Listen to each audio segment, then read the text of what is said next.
Hey everybody, and welcome to Let's Just Say From Home, Go Comedy Theater's #1 true life storytelling show. My name is Alex Ketchum, and I am happy to be your host for July's episode with the theme of origins. Now, in case you're new, remember, Let's Just Say is about real life stories. The stories can be funny, they don't always have to be, but they do have to be true.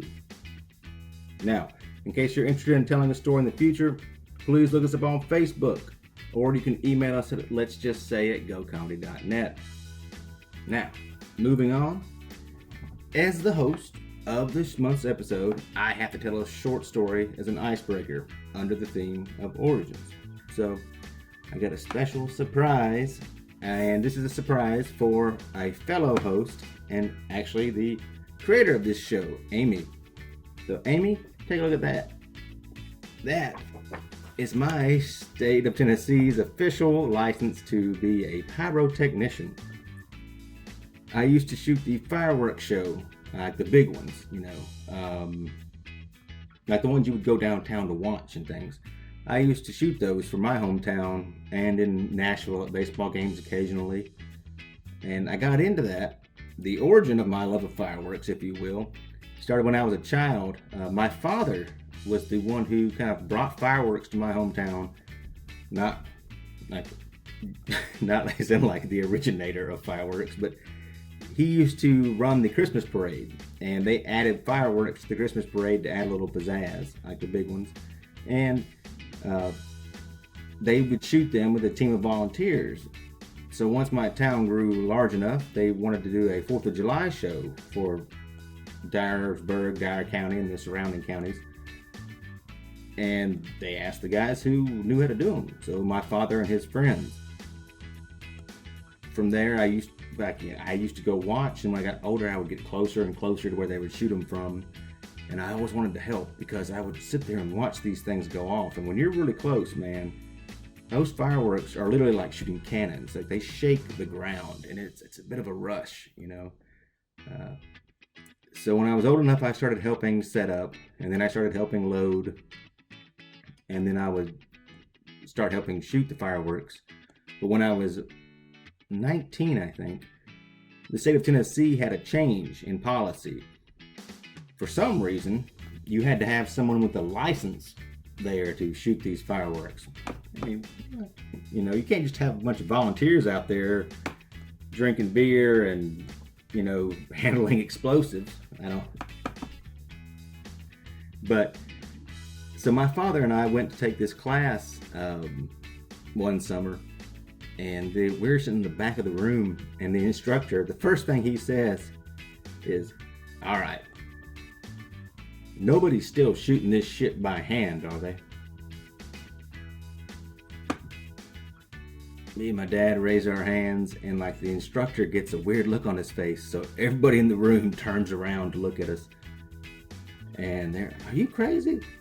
My dad just casually responds, "It ain't no fun if there ain't a chance of dying." So that's kind of like the origin of like how I got this license, and I continued to do it. The only period where I wasn't a licensed pyrotechnician after like the age of 19 was when I was living in Japan. My license expired, but when I moved back, I went ahead and got it renewed and continued to shoot the show for Dyersburg until I moved to Michigan. I do miss it, however. A few close calls have taught me some good lessons.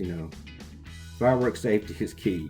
And I'm glad I have the license to know what I need to do now, because, man, we used to do things that were very unsafe. So I hope you guys are staying safe at this time.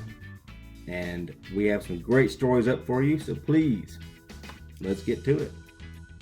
Up first, we have returning storyteller, friend of the show, local educator, and antagonist for hire, Frank Accabetti III.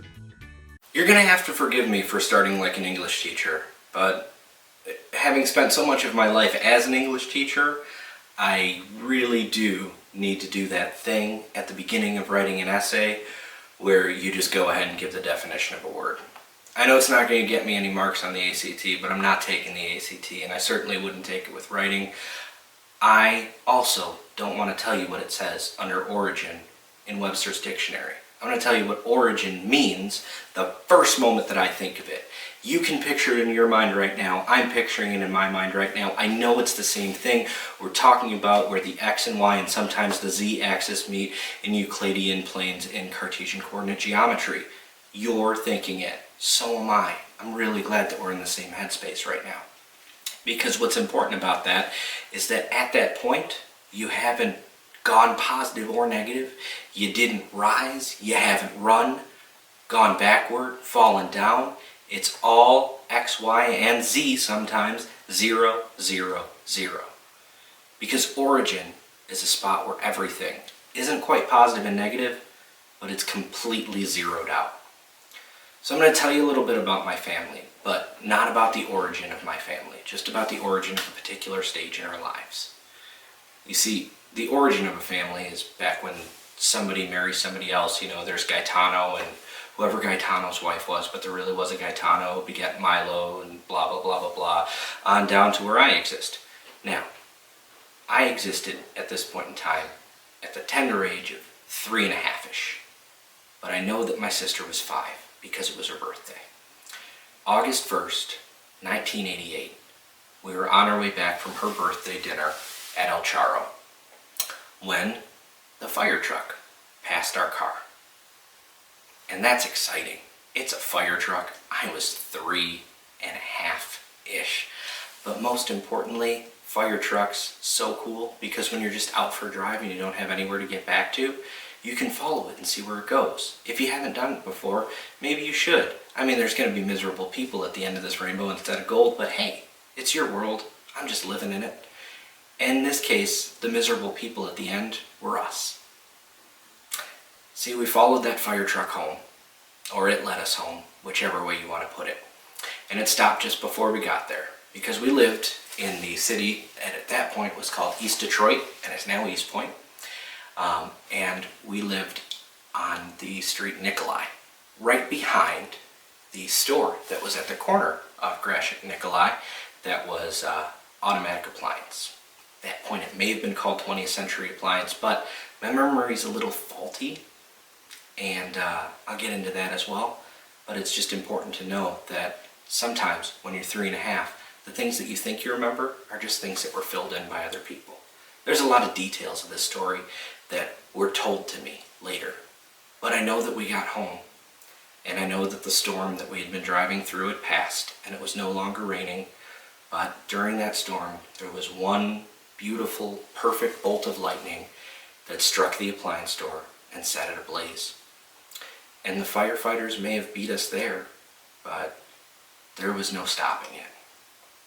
So there's parts that are filled in.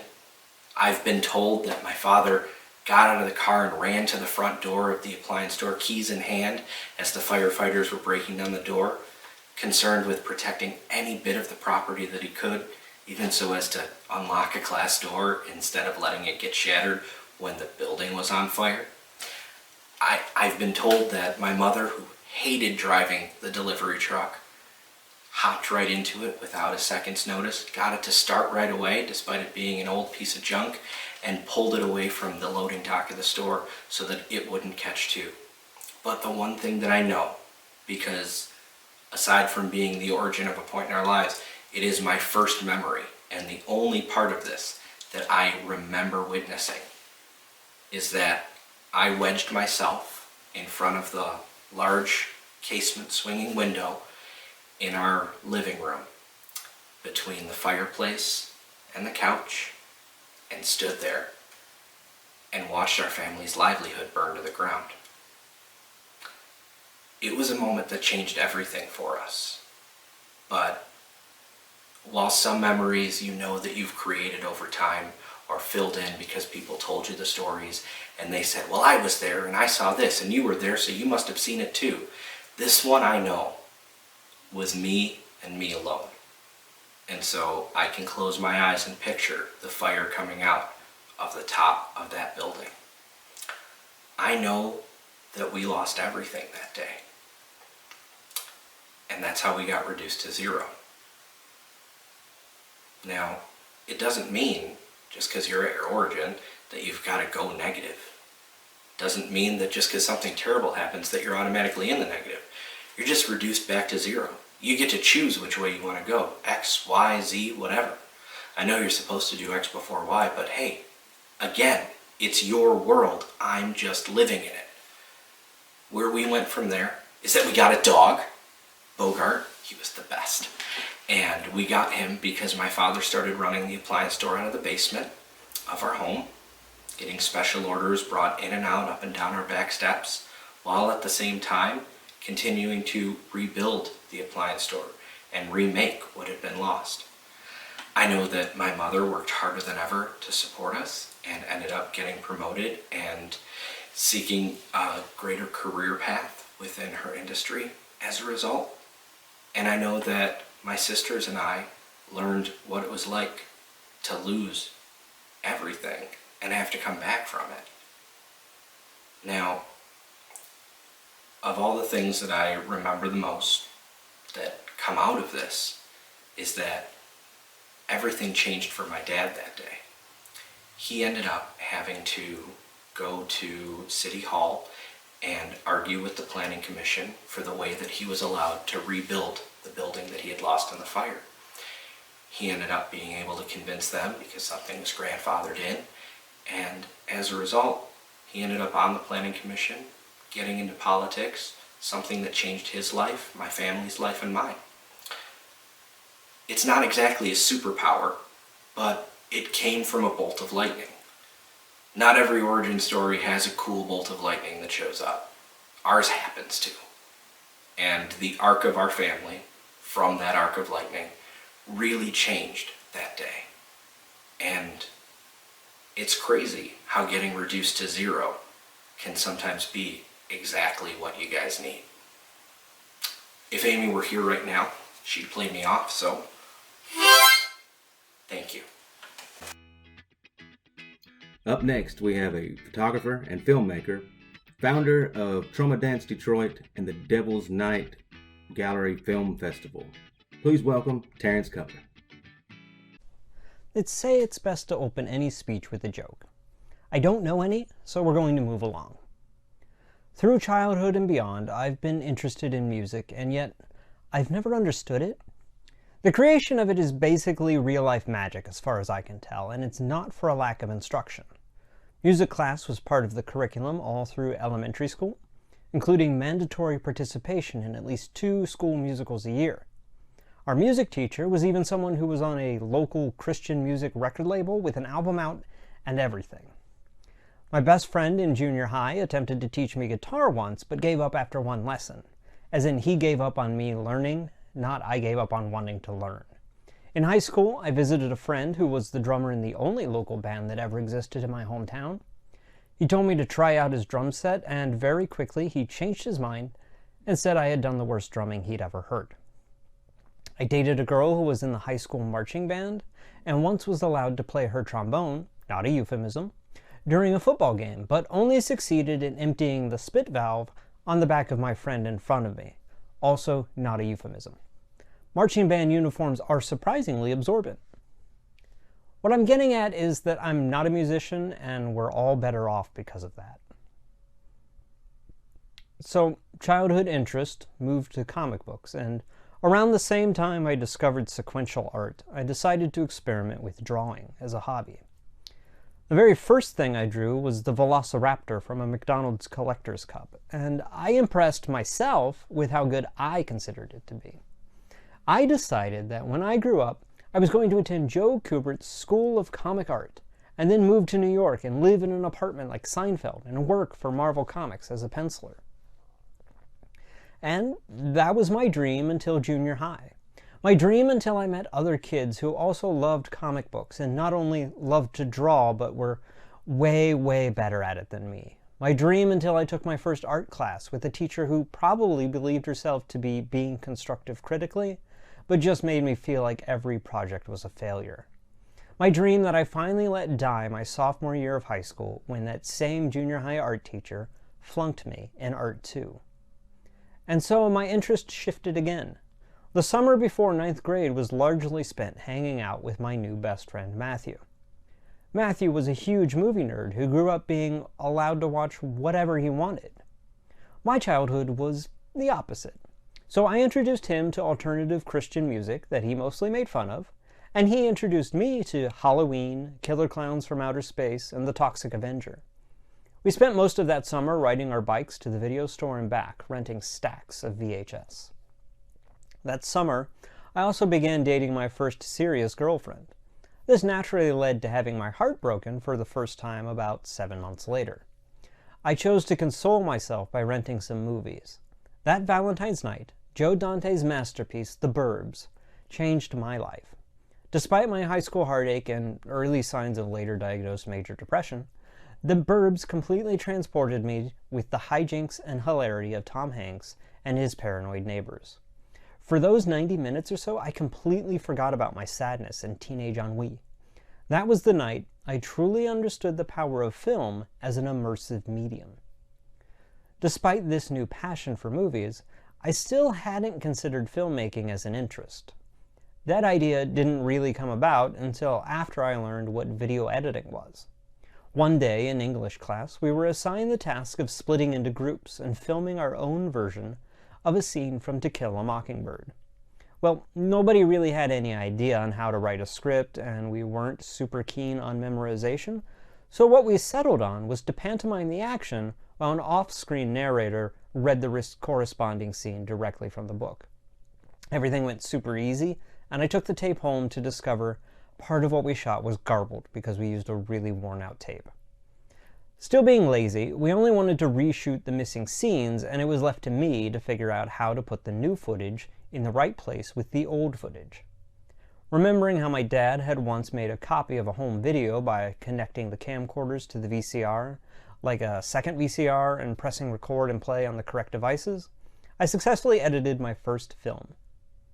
We received a good grade and a little note of praise because of our use of editing, rather than the standard high school video technique of the time of setting up the camera on a tripod and acting everything out like a play. And that was the germ that got me into the world of filmmaking. Once that was combined with reading Lloyd Kaufman's book, everything I needed to know about filmmaking I learned by making The Toxic Avenger, I knew what I wanted to do to fill the void left by the death of my previous dream of being a comic book artist. Throughout this rambling mess of a story, I've mentioned a couple of times that I've allowed my dreams or aspirations to wither and die. Some for good reason, like my interest in music, and some because I allowed external pressures to influence me, like with the art teacher who failed me in high school. For a little while, in 4th grade, I really wanted to be a stand-up comedian. Another inspiration to young me was Jerry Seinfeld. That dream, too, died tragically and publicly when I chose to try to do a stand-up bit for the school talent show. And I only had one joke, which I had gotten out of a joke book, and an audience member ruined it by shouting out the punchline before I could. Like, who the fuck does that to a clearly nervous child holding a microphone for the first time in their life? Like those dreams before, my hope of ever accomplishing anything as a filmmaker has waned, and I've mostly come to terms with being a former filmmaker. It sucks, and it hurts to write those words, and it hurts again to say them out loud, but that's where I am right now. But it's not a loss, because all these years of dreams, inspirations, evolving interest, and accumulation of skills have taught me to keep moving to the next thing. When I first started to feel like I was done as a filmmaker, I looked around me and saw the action figure collection my wife and I had started to attain, and I was reminded of one day, long ago as a child, when I was sitting in my room with my action figures and decided to try and set them up in a way that recreated the artwork on a comic book cover. And so, like how my interest in drawing was born from imitating the art around me, another seed was planted, because once I had everything set up, I thought I should take a picture of what I had done. The picture was a blurry mess, but it is still technically my first action figure photo. Taking my interest in photography that began when I became the high school yearbook photographer my freshman year, and combining it with my lighting and scene setting skills learned as a filmmaker, I took up an interest in action figure photography, an art form that I happily still practice in and see being my primary artistic interest for the near future. It may not be a career, but it's a creative outlet that helps keep me sane. Likewise, those skills and contacts acquired as an indie filmmaker have given me the confidence to do things like found 2 film festivals and put on solo art shows. So, whatever you're doing, don't give up, evolve, move forward, and keep making art. Our final storyteller this evening is a member of the sketch writing group Decent Exposure. You can catch Decent Exposure's comedy in the DigiBits contest hosted by Go Comedy on the DigiGo. You can check them out on their YouTube page or on their Facebook page. It's really funny, and I hear Decent Exposure is one of the favorites to win. They're my favorite. Please give it up for my friend and returning storyteller, James B. Higdon. Hi, everyone. Glad to be here on virtual, let's just say. My name's James, and when I was given the theme of origins, I thought long and hard about what I wanted to talk about, and one of my biggest things I've lost in the coronavirus pandemic is sports, so I want to talk about sports. And specifically, my origins as an athlete, which aren't much, but my biggest passion is running.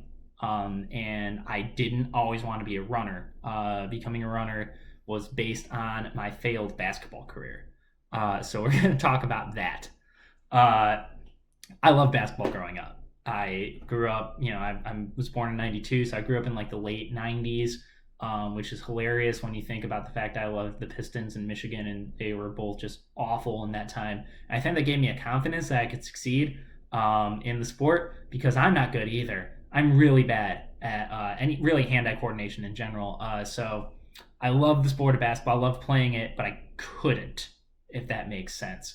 And I went through my entire childhood going to camps. I would, ride my bike to the local school for games. Like, my parents wouldn't even take me. I played IM all through grade school. I loved it. I was just so bad. And I really started to realize that I should have realized it sooner, but I really came to grips with it in middle school. I played in the CYO, and I made 4 points in 4 years. And for those of you who know basketball, you know that a basket is 2 points. I made a single basket in 4 years, and then I made 2 free throws in 2 separate seasons. So that's that. And 8th grade really came the year where I realized I should stop playing. I tried out, as I always did, and was put on the 7th grade B team. Me and a few friends, probably guys had no business playing basketball, and we really didn't. And so we got put on the 7th grade B team, and I was still usually on the bench. And I remember, it started hot. First game of the year, I got to start because I showed up to like a practice that no one else went to. It turns out when you have a lot of free time, you just get to start on B teams. And I go out, I get the ball, and I drill the first basket of the game. I mean, I open the season and I don't score again. And we flashed through just an abysmal year where I think we won like 2 games. I get to the last game of the season, and 6 kids show up for our game. A team has 10 to 12, if you don't know that. And you need 5 on the court at a time. So I figured, I'm going to play a lot. And I did. I got the start because I was the 8th grader who showed up. And I played a lot. And I was exhausted. I was winded because I'm not a gifted athlete. Didn't really have it in me. And it gets to the 4th quarter. There's like 5 minutes left in the game. I'm in. And the ball's in my hands somehow. And I look up, and I've got a clear shot to the basket. And I go, this is it. Like, time to double the score for the season. And I take the hands, I put it up, beautiful snakehead, and it goes right over the basket out of bounds.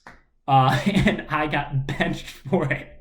I got taken out of a game where we had no one else to play for the last 5 minutes because of that shot. And that was the moment where I realized I cannot try to play basketball again. And so, this ties into my cross-country career because I didn't want to try out for anything, and I'm choosing activities for high school. And I'd run track in middle school, but I was really bad, and they put me on sprint events. And I'm like, well, I need something to do. And my mom looks and goes, what about cross-country? As we're going through this list, I'm like, well, it's cross-country. So she says, well, it's running. And I'm like, well, I'm a really bad runner. And she's like, no, it's distance running. You don't have to be fast. And I'm like, wait, there is a sport that exists where I don't have to be fast? But what about the ball? There is no ball. Oh my God. So there is a sport with no hand-eye coordination and no speed. And all you have to do is show up and just move a lot. And I had a lot of free time. So I was like, yeah, that sounds like a great idea. And I showed up to my first practice. And I'm like, all right, what's the tryout? They're like, there's no tryout. You're just on the team and you'll just run slower than everyone else if you're not good. And I'm like, that sounds awesome. And so I started running in August of 2007, or distance running, and I haven't looked back. And the moral of the story, I guess, for Origins there is if you want to start something but don't have talent, just find something where they can't tell you no, and you do it enough, and at least it's a good way to kill time. So I don't know, I guess try running, because we're all trapped in our houses anyway, and going outside's free. Thanks, guys. This is a lot of fun, and take care. So that's it for this month's episode of Let's Just Say From Home, guys. I hope you enjoyed it. If you're interested in telling a story for August's episode, please email us at letsjustsay@gocomedy.net, or you can message us on Facebook. Now, the theme for August is... I'm not going to tell you right now. It's a secret, so you got to go to our Facebook page to find out what it's going to be.